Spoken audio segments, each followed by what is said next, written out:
অনেক দিন হয়ে গেল চুলের যত্ন করা হয় না। তো আমি বাড়িতে একটা গাছ লাগাই দিয়েছিলাম আমার ঘরের পিছনে।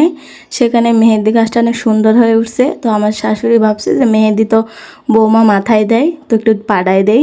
তো পাড়ায় দিয়েছিল, অনেক দিন হয়ে গেছে, ফ্রিজে রাখতে রাখতে পুরো লাল হয়ে গেছে, অর্ধেক পাতা নষ্ট হয়ে গেছে। তো ভাবলাম নষ্ট করে তো লাভ নেই, পাড়াইছে তো আমার মাথায় দেওয়ার জন্য বা কোনো কাজের জন্য, তো মাথায় দেই নষ্ট না করে।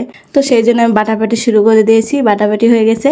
এখন আমি একটা ডিম দিলাম, কারণ ডিমে অনেক ভালো একটা কাজ করে মাথার চুলে, মানে চুলটা সিল্কি করতে ভালো কাজ করে। আর শুধু মেহেদি দিলে মাথায় দেখবেন চুল দুদিন পরে মানে একটু আঠালো টাইপের হয়।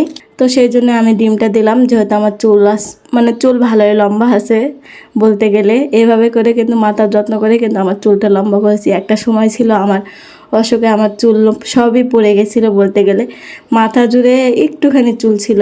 তো সেখান থেকে এভাবে যত্ন করে করে করে একটা তেল দেই মাথায়, আমার দাদি শিখাইছে, সেই তেলটা ব্যবহার করে করে আজকে চুল আমার এতটুকু পর্যন্ত নিয়ে আসছি। তো কেমন হলো ভিডিওটা অবশ্যই জানাবেন।